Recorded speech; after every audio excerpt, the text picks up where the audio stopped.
Baiklah, kita akan langsung memasuki sesi pertama untuk pemaparan materi yang akan disampaikan oleh Koordinator Protas Pembelajaran Penilaian BPPMP Jawa Barat, Ibu Neni Niawati MPD. Baik Bapak Ibu, Tegia, Kak Sakti, dan semua anak-anakku sekalian, memang TKA ini sekarang adalah topik yang seksi ya.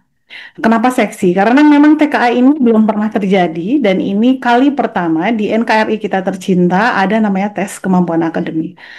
Sebelum saya nanti menginjakan ke dasar hukum segala macam, saya mau meluruskan dulu satu persepsi ya dari apa namanya berita tentang TKA ini. Jadi Bapak Ibu, anak-anakku sekalian, sekali lagi TKA ini adalah hal yang baru, hal yang tidak pernah dilakukan oleh kementerian di era manapun. Kelulusan itu kalau zaman dulu saya lulus SD itu zaman Ebtanas ya. Jadi saya di era berarti 80 sampai 2002 ya. Nah, kemudian ke sini pernah ada UN ya, UN di Bobot. Kemudian akhirnya UN plus ujian sekolah, tapi eh, UN ini adalah saat kelulusan begitu ya. Nah, kemudian UN dihapuskan. Kemarin tidak ada lagi nih kelulusan itu di UN. Tapi kelulusan itu di ujian sekolah. Dan sekarang yang terjadi saat ini, kelulusan anak didik itu, siswa atau murid, itu ditentukan oleh sekolah. Namun pemerintah membuat namanya asesmen nasional. Asesmen nasional untuk apa? Untuk tadi melihat evaluasi sistem secara keseluruhan. Makanya asesmen nasional ini kita bukan evaluasi profil murid karena tidak semua murid. Tapi asesmen nasional ini kan apa namanya pesertanya juga random by system gitu kan ya. Sehingga yang dinilai itu adalah kinerja. Kinerja sekolah, kinerja pemerintah, kinerjanya bupati, wali kota gitu, itu dari rapor pendidikan gitu ya. Jadi sampai detik ini, Bapak Ibu, anak-anakku sekalian ya, tidak ada perubahan sistem ujian kelulusan yang dilakukan oleh satuan pendidikan. Masih sama dengan tahun sebelumnya. Lalu TKA-nya di mana? Nah, TKA lahir bukan mengganti UN, bukan mengganti AN ataupun mengganti sistem ujian yang sudah existing gitu ya. Jadi tidak ada. Nah, TKA hadir untuk apa? Nah, ini ya. TKA ini hadir karena memang sejak tahun kalau tadi kita lihat ya, sejak ada apa namanya SPMB dan sistem zonasi lahir gitu ya. Zonasi kita lahir tahun 2020 pada saat itu ya, pada saat Pak Menteri yang kemarin apa namanya hadir ya di mulai 2020 sebelumnya memang ya 2019 dan 2020 kita mulai. Nah, saat itu saat ada sistem zonasi, kalau sekarang mungkin domisili, ada 4 kriteria masuk apa sistem penerimaan murid baru. Di situ ada namanya jalur prestasi. Jalur prestasi apa yang ditekankan oleh sekolah ya untuk menerima para calon siswa. Pertama pakai jalur akademik yaitu raport gitu kan ya. Kemudian yang kedua non akademik. Nah, untuk jalur raport kebayang ya di NKRI tercinta ini berapa satuan pendidikan? Berapa banyak sekolah? Di Jawa Barat ini sekolah di catatan terakhir saya di data Dapodik hampir menembus 64.000. Belum yang kalau kita lihat di KBB Kota Bandung, Bandung Raya ini sudah menyedot lebih dari 10.000 gitu ya. Jadi sangat banyak sekali gitu ya. Dan eh, nilai raport, maka setiap sekolah itu dia berbeda standarnya. Guru A memberikan nilai X gitu ya. Guru B memberikan nilai Y, guru Z gitu ya, memberikan nilai sekian. Kebayang kalau itu dikolaborasikan dalam satu sekolah, maka tidak bisa dijadikan standar karena standar guru A, guru B dan guru Z itu berbeda, ya kan? Misalnya siswa ini dia kompetensinya luar biasa, kemudian pintar gitu ya. Siswa yang dikasih nilai guru B sebenarnya dia mungkin sebenarnya eh, apa pintarnya mungkin kalau apa namanya secara kompetensi mungkin lebih tinggi yang A. Demikian juga yang Z. Tapi begitu nilai, maka yang dinilai itu kan hanya rapor. Maka kalau misalnya guru Z memberikan nilai hampir 99 misalnya ya, 9. Kemudian yang guru B memberikan nilai 95. Guru A memberikan nilai 80. Maka tidak ada yang menjamin bahwa kompetensi apa siswa yang diberi nilai sama guru A, guru B, guru Z itu berarti dia apa namanya hukumnya mana gitu. Nah itu kan tidak ada. Siapa tahu ternyata si siswa yang A ini kompetensinya jauh lebih baik gitu ya seperti itu. Nah maka pemerintah mengeluarkan satu sistem pengukuran penilaian untuk apa? Untuk menyetandarkan yang tadi begitu. Sehingga misalnya begini, si A ini nilainya tadi 85, si B nilainya 95, si si C atau ya jangan terlalu Z-nya jauh nih. C misalnya itu 98. Maka kalau dia nilai rapot, maka berarti Z menang dong, gitu kan ya. Tapi sekolah punya hak prerogatif. Apakah 98 ini valid atau tidak?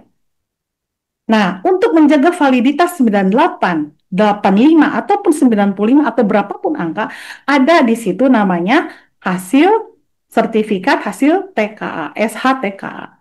Nah, TKA itu lahir untuk itu gitu. Gitu ya. Makanya kalau kita berbicara nilai rapor, variasinya standar. Kemudian ini ada integritas dicederai. Kenapa integritas dicederai? Kita tidak menutup mata, Bapak Ibu. Saya pernah melihat hasil riset dari apa namanya penilaian rapor di plus 62 ini ya di NKRI, termasuk mungkin di Jawa Barat salah satunya. Jadi kalau kita berbicara kurva normal itu kan dari kiri ke kanan di tengah tinggi gitu ya. Nah kalau nilai rapor itu nilainya apa kurvanya itu dia nganan. Nganan itu berarti besar semua, gitu ya. Jadi nggak normal kan kurvanya. Berarti di situ ada sesuatu yang kalau di dalam riset statistik kan nanti kita harus menggunakan riset. Kenapa dia nganan? Apa iya gitu kan? Seperti itu. Jadi kurvanya dia nggak normal. Jadi yang ini tipis ke atas kayak gunung gitu kan. Nah, ternyata Bapak Ibu untuk apa namanya standar nilai raport, kenapa integritas dicederai? Kalau saya sih berpikir positif aja ya. Mungkin banyak guru-guru yang sodakoh nilai gitu, kurang lebih ya. Nanti ini akan masuk nih di jalur prestasi, nanti akan gabung dengan sekolah yang lain, udah kasihnya nilai besar aja. Nah, berarti ada nilai memang pemberian, ada nilai memang murni. Siapa yang bisa menjamin bahwa ini murni, ini pemberian? Nggak ada gitu. Nah, makanya TKA itu lahir tadi ya sebagai standar yang menyetandarkan bahwa sekolah itu menetapkan jalur prestasi dengan nilai yang sesuai yang dipersyaratkan itu yang memang valid. Nah, TKA ini sebagai validator gitu. Jadi kalau misalnya sekarang dia nilainya tadi 98, TKA-nya ternyata besar, berarti benar tuh gitu. Artinya dia bukan sodako tuh nilainya gitu. Nah, dia yang 85, ternyata TKA-nya dia 100. Nah, berarti dia sebenarnya bagus nih gitu ya. Atau misalnya sebaliknya, dia nilainya 98, ternyata TKI-nya 60. Nah, berarti dia disodakohin tuh, nah kan kayak gitu ya. Itu yang namanya temuan bahwa ada integritas yang dicederai. Kemudian kualitas soal itu kan diserahkan, karena kan sekarang tadi kita lihat ya, bahwa di tahun ini, di 2025 ini, di era terakhir ini kita, itu memang kelulusan itu diserahkan kepada sekolah. Berarti kualitas soal itu tidak ada yang disandarkan juga begitu ya, sehingga akhirnya beragam beragam soal gitu ya, beragam apa namanya orang yang membuat itu tidak ada penyetandar nilai itu nggak ada begitu ya. Nah, oleh karena itu Bapak Ibu dan anak-anakku dari hasil evaluasi ini maka Kemendikdasmen ya dalam ini Pak Menteri Muti mengeluarkanlah kebijakan tes kemampuan akademik. Jadi sekali lagi mohon kita semua difahami TKA sekali lagi tidak merubah ujian yang ada. Jadi ujian sekarang yang ada apa? Masih tetap AN dan ujian sekolah. Dan kelulusan itu tetap diserahkan ke sekolah melalui ujian sekolah. Sebagaimana tahun yang lalu seperti itu. Jadi kita tidak merubah apapun. TKA sekali lagi ini baru dan baru dibijaki di 2025, dimulai dengan SMA, insya Allah besok tanggal 1 sampai 9 November.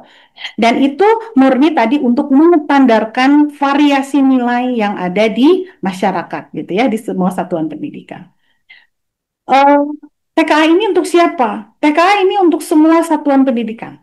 untuk semua satuan pendidikan baik SD, SMP, SMA. SD yang akan ke SMP, SMP yang akan ke SMA, SMA yang akan ke perguruan tinggi, gitu ya. Jadi memang apa namanya ada semua gitu ya, semua jenjang seperti itu. Nah, apa namanya manfaat TAK sebenarnya Bapak Ibu dan anak-anakku ini manfaat TKA itu sebenarnya sudah ada di Permen Dikdasmen nomor 9. Nah ini ya, ini manfaat TKA. Jadi hasil TKA kita lihat di pasal 13 sudah jelas ya. Hasil TKA dapat menjadi salah satu syarat seleksi penerimaan murid baru jalur prestasi. Begitu. Makanya dikatakan kenapa TKA tidak wajib? Nah ini saya sering dapat pertanyaan gini. Kalau tidak wajib, nah Bu, tuh gimana katanya? Kan nanti diperlukan. TKA memang tidak wajib. TKA sangat spesifik, diberikan kebebasan kepada siswa mau ikut TKA apa enggak. Contoh kecil misalnya begini, ini kan TKA itu salah satunya bisa dimanfaatkan untuk jalur prestasi. Saya baru lulus SMP misalnya ya, kemudian saya mau ke SMA. Kebetulan SMA saya itu di pinggir rumah saya sekali misal gitu ya. Ibaratnya tidak jalur prestasi saya akan masuk gitu. Misalnya saya pengen ke SMA yang saya cita-citakan ya, SMA X misalnya ya. Wah ini SMA yang saya cita-citakan. Nah ternyata di jalur domisili saya sudah masuk. Terus saya akhirnya memutuskan dengan orang tua. Jadi keputusan TK itu harus sesuai dengan orang tua. Bisa saya memutuskan, Bu atau ayah atau mami atau papi gitu atau mama apa kayaknya kita nggak perlu ya TKA karena saya eh, domisili juga ini sekolah di depan rumah gitu ya. Nah, boleh saya punya keputusan gitu, boleh. Atau misalnya, tapi walaupun saya dekat, saya mau tetap ikut. Kenapa? Ya untuk supaya saya punya aja, supaya saya punya data capaian akademik dan barangkali nanti bisa saya pakai. Siapa tahu nanti ke depan misalnya ada apa, ada satu lembaga tertentu, lembaga beasiswa atau lembaga apapun yang mensyaratkan TKA. Misal gitu ya. Eh, Kemudian, walaupun saya jalur domisili dekat, saya mau ikut juga deh TKA. Boleh nggak? Boleh. Jadi keputusan ikut atau tidak itu kembali ke siswa dan orang tua begitu. Apa kewajiban kami? Kewajiban kami pemerintah baik pusat maupun daerah adalah memfasilitasi. Jadi kalau kami wajib memfasilitasi, tapi bagi siswa itu tidak wajib. Semua keputusan ada di siswa, gitu. Karena tadi salah satu manfaatnya adalah japres, gitu kan ya.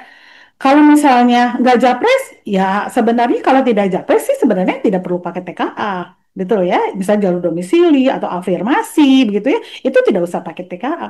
Jadi TKA ini karena tadi sistem untuk menstandarkan nilai. Nah, makanya itu lahir TKA seperti itu ya. Jadi mudah-mudahan dengan penjelasan saya clear ya. Tidak wajib di sini karena memang tergantung siswa ini dia mau kemana gitu. Misalnya yang SMA. SMA saya mau pakai SNBP, Seleksi Nasional Berbasis Prestasi, gitu ya, ke perguruan tinggi. Udah gitu, saya mau ikut deh TKA. Kenapa? Karena pasti TKA ini akan tadi bermanfaat sebagai apa validator. Validator bagi PTN bahwa apakah benar nih anak ini valid. Nah, itu adalah pakai TKA gitu. Siapa nanti yang memutuskan bahwa eh, syarat TKA ini akan menjadi syarat utama bla bla bla gitu ya. Nah, itu diputuskan oleh Majelis Rektor Perguruan Tinggi Indonesia seperti itu. Ya, yang jelas kami Kemendikbudristek menyediakan fasilitas bahwa ini loh ada tes yang bisa membantu siswa untuk bisa mendapatkan hak akses, hak untuk bergabung, hak untuk mengikuti, hak untuk menikmati gitu ya, jalur prestasi seperti itu. Nah, itu ada TKA karena untuk prestasi memang harus menyertakan nilai TKA gitu ya, itu satu. Kemudian yang kedua, TKA ini lahir kenapa? Bapak Ibu, untuk pendidikan tadi kan yang di TKA ini untuk semua jenjang ya, SD, SMP, SMA, SMA. Bagaimana dengan non formal, paket gitu kan, paket C, paket A gitu ya, paket B. Maka hasil TKA ini menjadi penyetandar juga eh, bagaimana sekolah non formal ini setara dengan sekolah formal gitu ya. Jadi kalau kemarin ada ujian paket A, paket B, paket C, nanti nggak ada, yang ada paket TKA gitu. Jadi betul-betul TKA ini adalah terstandar ya. Jadi bisa dilihat di sini tidak menggantikan penilaian Lesati. Jadi penilaian sekarang tetap berjalan ya. Kelulusan tetap tentukan satuan pendidikan. Jadi TKA tidak wajib dengan kategori yang tadi saya sampaikan begitu ya. Itu sama sekali eh, apa namanya? Tidak mempengaruhi gitu ya, tidak mempengaruhi kondisi existing saat ini. Wajib atau tidak betul-betul diputuskan oleh pribadinya siswa dan orang tua. Apakah saya mau ikut TKA atau enggak? Kalau misalnya keputusannya nggak apa-apa walaupun saya zonasi, saya tetap pengen, ya itu hak hak hak siswa boleh gitu ya. Apalagi yang jalur prestasi gitu, yang betul-betul pengen niat dia jalur prestasi baik itu ke perguruan tinggi maupun di jenjang lanjutan baik SMA maupun SMP gitu ya. Nah itu memang TKA akan dipersyaratkan oleh Statdik gitu ya, karena sebagai validator tadi dengan beragamnya nilai raport seperti itu. Nah, ini yang keempat yang tertarik ya, mengukur capaian akademik pada beberapa mapel gitu ya. Jadi kalau misalnya tadi memutuskan, oke, saya melihat kayaknya urgent deh, saya penting deh, walaupun saya apa tidak akan ikut Japres, tapi saya mau ikut TKA. Boleh nggak? Boleh banget. Karena saya pengen tahu misalnya capaian akademik saya di MAPO Matematika sama Bahasa Indonesia gimana gitu ya. Untuk SD SMP kan MAPO Bahasa Indonesia sama Matematika. Nah kalau yang SMA, dia itu ada tiga sama SMK itu. MAPO Bahasa Indonesia, Matematika, Bahasa Inggris, dan ada dua MAPO pilihan gitu ya. Seperti itu. Oke. Nah, ini ya Bapak Ibu ya. Jadi mudah-mudahan tadi yang saya jelaskan ini poin-poinnya. Jadi murni ini mengukur capaian akademik pada beberapa mapel. Sekali lagi pada beberapa mapel, tidak semua mapel. Makanya ini bukan pengganti UN, bukan pengganti HN, enggak. Jadi posisi saat ini di 2025 kami dari Kemendikbudristek belum membijaki ada UN, belum. Entah saya ke depan ya, wallahu. Kita tunggu kebijakan Pak Menteri berikutnya. Apakah UN akan dihidupkan lagi? Nah itu sampai detik ini Kemendikbudristek belum mengeluarkan kebijakan itu, gitu ya. Artinya kebijakan saat ini masih sama, adanya asesmen nasional yang nanti menjadi data rapor pendidikan dan adanya ujian sekolah, gitu ya. Jadi TKA ini baru dan itu sistem apa namanya? Pengukuran baru gitu ya untuk memperkuat evaluasi yang sekarang penilaian yang sudah ada begitu ya. Jadi hanya murni mengukur capaian akademik di beberapa mapel tertentu. Tadi TK sudah wajib gitu ya. eh, Konteksnya demikian begitu ya. Dan sekali lagi TKA tidak menentukan kelulusan. Nggak ngefek gitu bahwa nanti untuk lulus itu harus ada sertifikat TKA, nggak ada karena nanti hasil TKA tidak ada di ijazah. Hasil TKA itu berupa nanti sertifikat hasil tes kemampuan akademik. Nanti akan dikelola oleh apa namanya satuan pendidikan. Jadi nanti ini akan sangat kerjasama atau kolaborasi yang apa namanya sangat sinergi gitu ya antara operator satuan pendidikan, tim teknisnya TKA di level kabupaten atau kota, dan juga tim teknis di tingkat provinsi seperti itu ya. Jadi sekali lagi TKA ini hanya melengkapi penilaian yang ada saat ini, tidak menggantikan penilaian yang sudah ada. Dan hasil TKA sekali lagi salah satu bahan pertimbangan seleksi jalur prestasi dan penyetaraan antar jalur pendidikan yang tadi paket A, paket B, paket C gitu ya. Dan hasil TKA untuk keperluan seleksi lainnya. Karena kan kita tidak tahu ya, setelah misalnya gini, TKA ini sekarang lahir kan 2025. Ternyata nanti ke depan, misal gitu ya, sudah masyarakat sudah tahu, maka misalnya eh, apa namanya lembaga, misalnya tadi lembaga pemberi beasiswa atau misalnya perusahaan-perusahaan gitu ya, ternyata dia oh sekarang udah ada TKA, terus dia mempersyaratkan ada TKA, kan itu bisa saja terjadi gitu. Mungkin sekarang karena baru kok tidak pada tahu kan, tapi kalau setelah jalan akan dimungkinkan TKA ini dimanfaatkan oleh lembaga-lembaga yang memang memerlukan. Itu sah-sah saja karena TKA ini bisa dimanfaatkan oleh penyelenggara manapun untuk menyeleksi kompetensi akademik seseorang begitu. Yang memang dia lulus di tadi di Dasmen, pendidikan dasar, pendidikan menengah seperti itu. Nah, jadi akan sangat dimungkinkan untuk keperluan seleksi lainnya ke depan. Jadi kembali lagi pilihan TKA itu di apa namanya diserahkan kepada siswa dengan persetujuan orang tua masing-masing. Karena orang tua akan apa namanya menggiring ya anak ini mau kemana seperti itu ya. Dan yang terpenting Bapak Ibu yang terakhir ini yang kelima sebagai acuan pengendalian dan penjaminan mutu. Bu, bisa nggak hasil TKA ini menjadi feedback bagi sekolah? Karena anak-anak udah ikut TKA, jadi ngelihat nih oh, hasil matematikanya seperti apa, hasil bahasa Indonesia seperti apa. Kemudian menjadi feedback bagi sekolah, bisa nggak? Ya sangat bisa. Boleh, boleh banget gitu ya. Jadi walaupun tidak wajib, tapi ini dari urgenitasnya itu penting gitu. Nah, pertanyaan selanjutnya, kalau penting kenapa nggak diwajibkan? Nah, sekali apa, kembali lagi kepentingannya apa gitu. Kalau diwajibkan, berarti kalau wajib kan berarti kalau mau dikerjain dosa, ya kan maksudnya itu ya. Nah, kalau wajib, tapi kalau wajib berarti TKA ini harus ya kalau misalnya bagi orang saya nggak perlu sih TKA misalnya ya.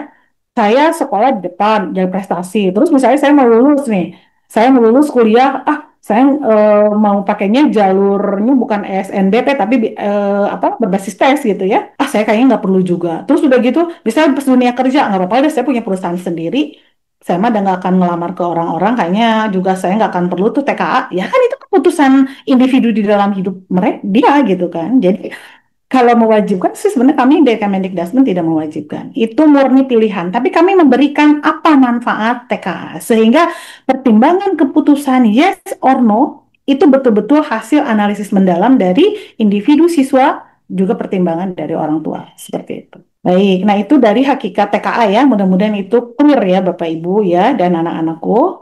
Nah sekarang apa yang diujikan di TKA? Nah, yang diujikan adalah tadi saya sudah sampaikan. Untuk SMA itu ada bahasa Indonesia, matematika, bahasa Inggris, dan dua mapel pilihan. Untuk SMP, untuk SMP berarti dia yang mau ke SMA ya, bahasa Indonesia dan matematika. Nah, untuk SD berarti yang mau ke SMP sama bahasa Indonesia dan matematika. Soalnya, nah, untuk yang SMA mau ke perguruan tinggi itu soalnya semua dari kami, dari pusat, dari kementerian gitu ya. Karena kan Balai Besar Penjaminan Mutu ini adalah UPT kementerian yang ada di provinsi. Jadi Pak Menteri Mutu itu punya 34 kantor BPMP di seluruh Indonesia termasuk di Jawa Barat gitu ya. Nah, jadi komposisi soal semua itu dari Kemendikbudristek dari kami. Nah, gimana soal yang TKA yang SMP yang dia mau ke SMA? Maka di situ ada kolaborasi antara pemerintah pusat, kementerian dengan pemerintah daerah. Pemerintah daerah di sini siapa? Berarti ada gubernur gitu ya, ada wali kota seperti itu ya, itu pemerintah daerah. Maka soalnya itu dia sebagian dari pusat dan juga sebagian dari Pemda. Di situ kita akan sinergi kolaborasi dalam satu sistem.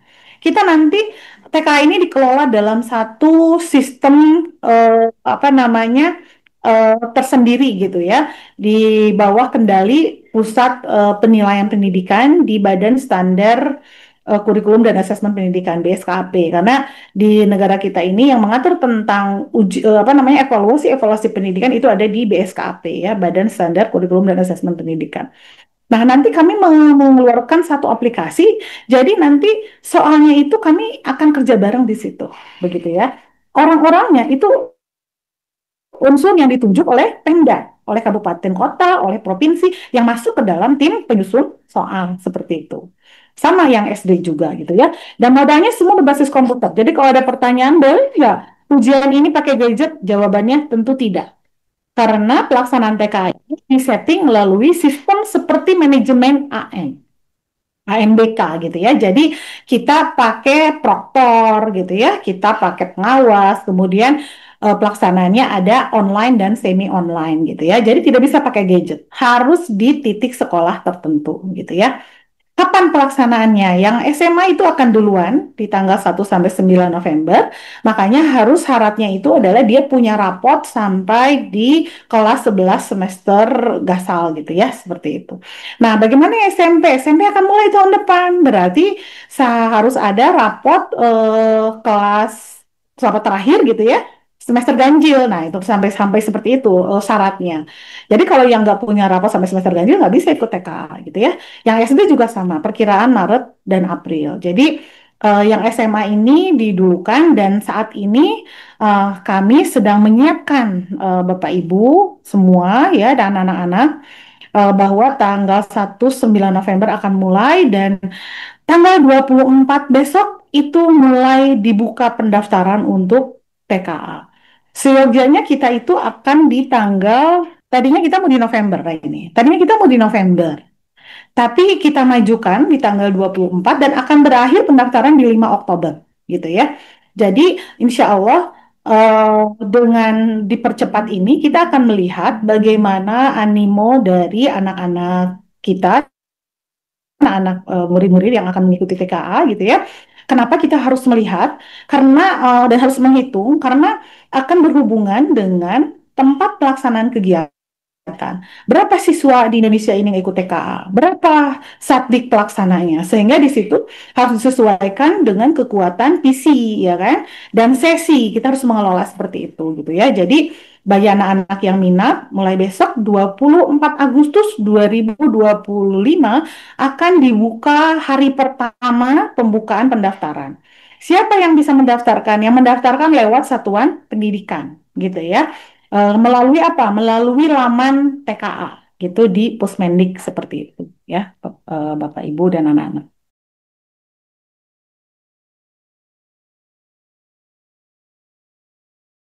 Nah, kembali ke sini ke soal ujiannya gitu ya. Yang mapel wajibnya apa? Buat SMA SMK itu matematika, bahasa Indonesia, bahasa Inggris. Terus mapel pilihannya gimana, Bu? Nah, mapel pilihan sangat ditentukan oleh siswa ini dia mau mengambil jurusan apa di perguruan tinggi gitu. Jadi di sini kita menyediakan ada 19 mata pelajaran, maka mapel pilihan siswa bebas memilih 2 mapel. Kira-kira pemilihannya bagaimana, Bu? Nah, pemilihannya siswa harus memutuskan diri dulu. Saya mau kuliah kemana? Begitu ya. Misalnya, saya sekarang minat saya itu tinggi, saya di IPA misalnya ya. Kemudian saya pengen jadi dokter misalnya begitu ya. Maka saya akan ngambilnya kedokteran umum misalnya begitu. Maka pilihlah mapel yang di TKA-kan ini yang related dengan jurusan. Nah, sekarang Bapak Ibu sedang disusun, Capman-nya belum keluar. Kami sedang menunggu mudah-mudahan di September keluar. Jadi nanti kita ada apa namanya kayak database ya, data eh, di perguruan tinggi ini mapel-mapel apa yang memang dibutuhkan gitu untuk TKA begitu ya. Jadi katalog lah seperti katalog mapel yang related dengan jurusan tertentu begitu ya. Nah, itu sambil menunggu keluar. Tapi intinya, mapel ini diputuskan berdasarkan minat siswanya mau kemana. Saya rencana mau kuliah jurusan manajemen, misalnya. Berarti saya ngambilnya apa? Ya ekonomi, berarti kan yang related ya. Misalnya apalagi sosiologi, misalnya seperti itu ya. Kemudian misalnya, kalau saya mau rencana sih mau kuliahnya saya di Jepang, ya udah berarti ngambil sastra Jepang gitu kan berarti ya udah TK-nya ngambil Jepang ngambil bahasa Inggris begitu ya nah jadi sekali lagi keputusan mata pilihan apa yang harus saya ambil itu kembali ke peminatan siswa tersebut dia mau kuliah ke mana gitu ya. Eh, Bu, boleh nggak? Saya tuh sekarang dari SMA-nya itu saya sebenarnya minatnya itu sih di sosial, tapi saya mau kuliah ke kedokteran. Nah, itu kan harus dipertimbangkan Bapak Ibu ya, orang tua apalagi. Kalau anak itu mau memilih, kita kan orang tua yang harus mengarahkan.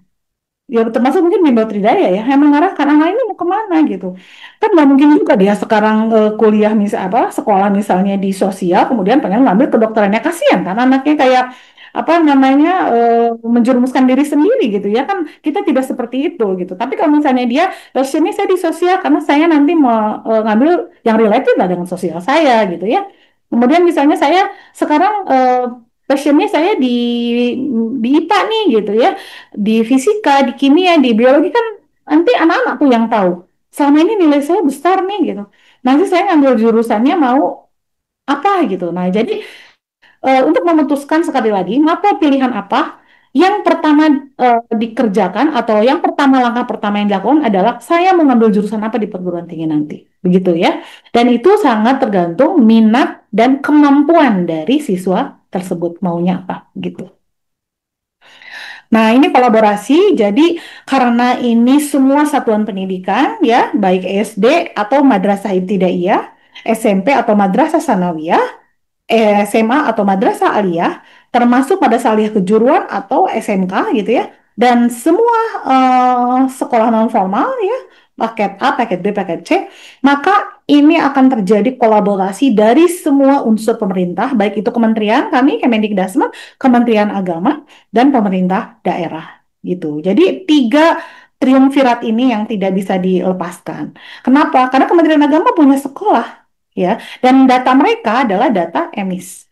Dan sekali lagi, Bapak Ibu semua dan juga anak-anak, semua pendataan TKA berbasis kepada data pokok pendidikan dan juga emis. Emis untuk Kemenak dan Dapodik untuk sekolah apa namanya di bawah Kementerian Pendidikan gitu ya. Nah ini semua apa namanya progres TKA yang sudah kita eh, susun. Jadi dari mulai NASMI kita sudah ada, peraturan menteri sudah keluar gitu ya, kerangka asesmen. Nah ini jangan jangan galau, jangan takut, Bu. Pak soal-soal TKA gimana? Tenang, gampang. Kami dari Kemendikbudristek sudah mengeluarkan kerangka asesmen. Silahkan nanti buka pusmendik.go.id ya. eh di situ akan ada kerangka asesmen untuk SD, SMP, dan SMA. Di kerangka asesmen itu nanti adik-adik akan diberikan gambaran soalnya kayak apa, yang di tes kayak gimana, yang di tes itu kompetensinya apa, dari mulai pemahaman, kemudian penerapan dan juga rasionalisasi seperti apa, bentuk soalnya seperti apa itu ada. Nah, yang sekarang sedang berjalan adalah POS, ya, finalisasi dan proses Capman, karena nanti di POS ini termasuk tadi kita sedang menunggu dari perguruan tinggi itu mapel-mapel pilihan yang related untuk setiap jurusan itu apa gitu ya. Dan eh, apa sosialisasi regulasi sampai sekarang kami terus melakukan sosialisasi termasuk di BBPMP. Makanya saya alhamdulillah senang sekali ketemu Bapak Ibu dan anak-anakku sekalian. Ini salah satu juga sebenarnya sosialisasi kami gitu ya ke berbagai pihak baik itu Pemda, satuan pendidikan dan semua penyelenggara pendidikan seperti itu. Dan penyusunan soal juga sekarang masih berjalan dengan tim-tim yang disusun gitu ya.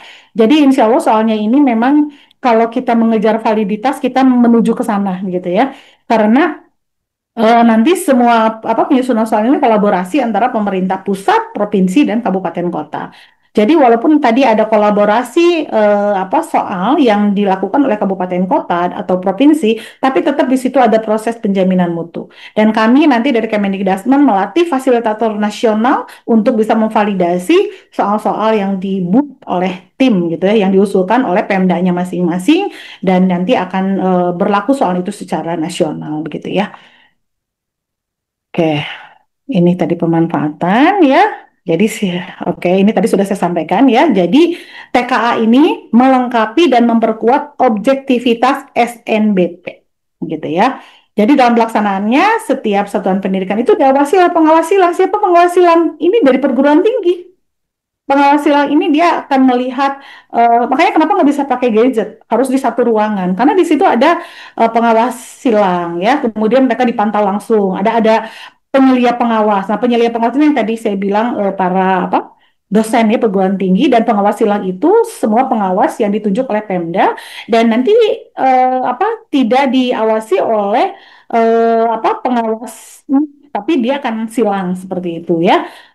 Jadi memang kita menjaga di situ pengen hasil apa ITK ini valid seperti itu ya.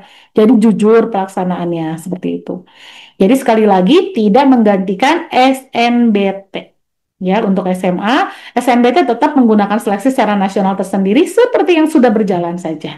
Tapi yang mengambil SNBP, maka sekali lagi TKA ini akan menjadi validator. Demikian juga untuk yang jalur prestasi yang masuk SMP ke SMA atau SD ke SMP, hanya sebagai validator saja. Begitu. Nah, bagaimana mekanisme pendaftaran dan pendataan? Tadi saya sudah sampaikan ya, pendaftaran ini melalui operator. Jadi satuan pendidikan nanti dia itu akan melakukan pendaftaran ke sistem, gitu ya. Dan kemudian nanti di sistem ini kan operator itu nanti kami kan ada aplikasi nih ya. Nanti aplikasi itu kami semua ambil dari Dapodik dan EMIS. Kalau misalnya ada data-data yang tidak valid, maka kembali lagi ke sumber datanya. Sumber datanya di mana? Ini Dapodik. Berarti misalnya, Bu, data saya nggak betul nih, berarti hubunginnya tanggung jawabnya sekolah, karena di situ ada operator Dapodik. Begitupun di Kemenak, ada operator EMIS seperti itu ya. Nanti itu di-download, kemudian udah di-download, diberikanlah kepada siswa. Nah, siswa nanti mengisi. Isinya juga nggak kosong, semua ada datanya. Jadi ngisinya itu siswa hanya memvalidasi, memverifikasi dan validasi data saya. Apakah nama saya udah benar? Apakah NISN saya udah betul gitu ya? Nanti ada data-data semua diisi. Nah, anak-anak anak-anak sekolah ini, para murid, mereka hanya tinggal mencentang saja. Saya ikut TKA atau tidak? Nah, maksudnya kalau datanya udah valid, nah maka si formulir itu diberitahukanlah kepada orang tua. Mama, papa, ayah, bunda, ini saya mau ikut TKA nggak ya pertimbangannya. Nah, bapak ibu sebagai orang tua semua beri pertimbangan yang dibutuhkan sama siswa. Jadi ikut atau tidak itu betul-betul pertimbangannya yang matang begitu ya. Nah, nanti misalnya keputusannya iya ikut berarti tinggal dicentang dan ditulis mata pelajaran pilihan. Nah, yang kosong hanya itu aja. Jadi nanti siswa mengisi kemudian memilih gitu ya. Nah, nanti setelah memilih dan persetujuan orang tua begitu ya. Kemudian nanti di lewat operator kan nanti diserahin lagi kan ke operator sekolah. Kemudian nanti diupload lah gitu kan dengan juga mengupload foto terbaru kurang lebih fotonya nggak boleh lebih dari 6 bulan. Jadi 6 bulan terakhir fotonya yang terbaru. Nah nanti masuk ke sistem kan. Udah masuk ke sistem, maka tim kami dari Kemendikbudristek, tim Pusdatin akan memverval isian dari siswa. Nah, proses verifikasi validasi ini itu untuk memastikan bahwa datanya memang betul clear. Datanya betul clear karena kan yang pertama kita download data Dapodik dan EMIS gitu kan. Nah, jangan sampai nanti begitu verval ada siswa dia terdata di Dapodik, terdata di EMIS siapa tahu kita nggak tahu ya. Nah, maka yang begitu akan tidak lolos di verval. Akan dipastikan kondisi siswa yang datanya tidak bersih, dia akan terhambat di daftar calon peserta TKA seperti itu. Nah, bagaimana solusinya? Maka yang tadi kalau datanya tidak valid di Dapodik dan EMIS, maka itu akan kembalikan ke operatornya gitu. Jadi kalau di Saptik ya dibetulkan dulu gitu. Maka karena kan sistem Dapodik atau EMIS itu dia ada operator sekolah, ada operator dinas pendidikan gitu. Nah, operator itu nanti menjadi tim teknis juga seperti itu. Nah, nanti kalau sudah valid gitu ya, misalnya sudah betul isiannya, maka nanti akan ada namanya DNS. DNS ini adalah daftar nominatif sementara. Nah, nanti itu di download oleh tim teknis, kemudian dibagikan lagi kepada sekolah. Nah, nanti sekolah membagikan kepada siswa. Coba cek lagi. Nah, siswa kecek lagi. Apakah DNS ini tadi datanya yang saya masukkan? Datanya sesuai yang saya centang, datanya sesuai mapel yang saya pilih gitu ya. Nah, kalau udah sesuai, maka siswa ngasih paraf tuh di kiri, di kanan ada paraf. Kalau sudah di paraf berarti sudah valid, maka diupload lagi ke sistem. Nah, setelah diupload ke sistem, keluarlah data nominatif tetap gitu ya. Dan di situ kepala sekolah harus menandatangani SPTJM memakai apa namanya materai ya.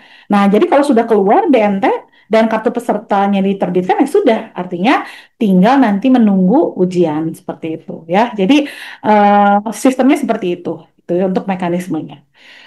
Baik, ini saya kira sudah clear ya tadi mapolnya. Silahkan. Yang yang jelas memang nanti satu gelombangnya itu kita ada 3 sesi. Berarti kalau 2 gelombang ada 6 sesi begitu ya. Dan nanti berapa jumlah soalnya untuk yang SD SMP itu soalnya itu 30 gitu ya. Tapi yang SMA itu soalnya belum dikeluarkan berapa gitu karena memang akan dilihat dari tingkat kesukaran. Dan perbedaan waktunya satu sesinya kalau SD SMP itu setiap mapel tuh 60 menit gitu ya. Nah, kalau yang SMA itu ada tiga kan. Nah, mapol yang bahasa Indonesia itu 45, kemudian yang matematika itu 50, berapa ya? 45, ya 50, kemudian yang bahasa Inggris 45, gitu ya. Jadi ada 140 menit. Kalau yang SD itu ada 120 menit ditambah 10 menit latihan. Jadi 130 menit itu satu sesinya seperti itu, ya. Nah, satuan pelaksana gimana nih, Bu? Nah, karena TKA ini tadi apa namanya memfasilitasi semua siswa, tidak semua sekolah bisa menjadi pelaksana. Siapa yang harus menjadi pelaksana? Satuan pelaksana TKA, yaitu satuan pelaksana yang terakreditasi. Ya, baik A, B, atau C gitu ya.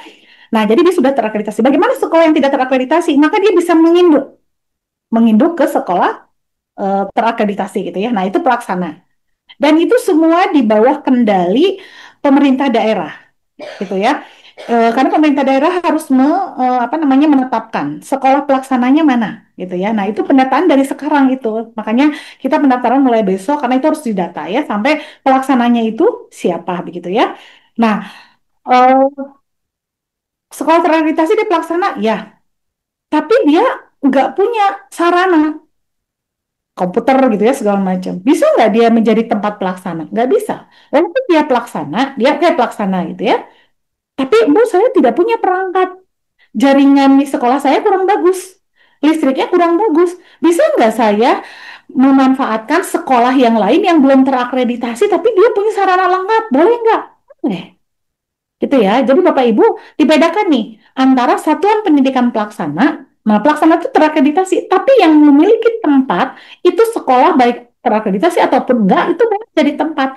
Asal apa? Punya infrastruktur yang memadai, listriknya bagus, komputernya tersedia, jaringan internetnya bagus gitu ya.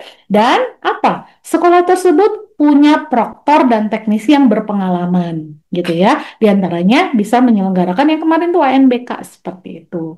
Jadi perbedaannya itu ya, satuan pendidikan pelaksana dan tempat pelaksanaan TKA seperti itu. Nah, ini karena tadi kolaborasi ya, ini apa sejak pendaftaran sosialisasi sekarang sampai nanti pelaksanaan gitu ya.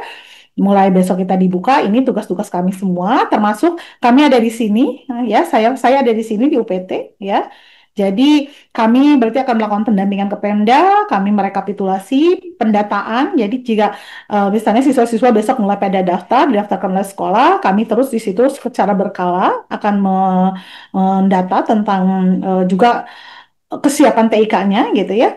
Kemudian sosialisasi terus-menerus seperti ini gitu ya di berbagai kanal, di berbagai media, di berbagai momen kami melakukan sosialisasi dan tentunya kami sebagai helpdesk ya yang harus juga melayani semua pemangku kepentingan di Provinsi Jawa Barat tentunya dan kami harus juga koordinasi dengan Pemda gitu ya dengan Kementerian Agama dan nanti kami menjadi salah satu unsur yang mengawasi pelaksanaan TKA dan evaluasi hasil pelaksanaan TKA di satuan pendidikan gitu ya. Nah, nanti bagaimana satuan pendidikan setiap sekolah nih yang tadi saya sampaikan baik pelaksana ataupun tempat pelaksana. Nah, satuan pendidikan PR-nya ini sosialisasi ke orang tua. Jadi kalau sekarang Tridaya bikin momen ini, alhamdulillah bagus. Bisa dilanjutkan. Nanti misalnya Bapak Ibu yang dari unsur sekolah sekaligus nih setelah ini mau menindaklanjutin sosialisasi ke orang tua, bagus itu gitu ya. Jadi biar masyarakat itu bisa mendapatkan pemahaman yang komprehensif begitu ya tentang TKA ini tidak sepotong-sepotong, tidak parsial, apalagi hanya mendapatkan info dari sosial media yang sepotong-sepotong. Kami tidak merekomkan itu gitu ya. Jadi dengan media-media formal seperti ini gitu ya. Jadi mudah-mudahan itu bisa tersampaikan. Dan tentunya satuan pendidikan tadi yang saya sampaikan mendaftarkan keikutsertaan murid gitu ya. Kemudian fasilitasi satprasnya seperti apa, mengatur berapa sesi, mana visinya, begitu ya, dan mendata dan melengkapi pendataan kesiapan perangkat TIK untuk melaksanakan TK. Itu mungkin Bapak Ibu dan anak-anakku sekalian ya, semoga penjelasan tentang TKA ini semakin terang benderang gitu ya, bahwa sekali lagi TKA ini bukan pengganti sistem asesmen manapun saat ini nggak ada, justru ini adalah penguat tambahan yang akan memvalidasi semua capaian-capaian nilai raport yang diterima anak didik di sekolah untuk masuk jalur prestasi gitu ya, dan juga peluang-peluang untuk mendapatkan kesempatan lain untuk di mana lembaga-lembaga atau pihak manapun yang mempersyaratkan TKA dalam apa namanya proses seleksi apapun gitu ya di masyarakat nanti ke depannya. Itu aja mungkin Teh Gia yang bisa saya sampaikan. Mangga saya kembalikan ke Teh Gia.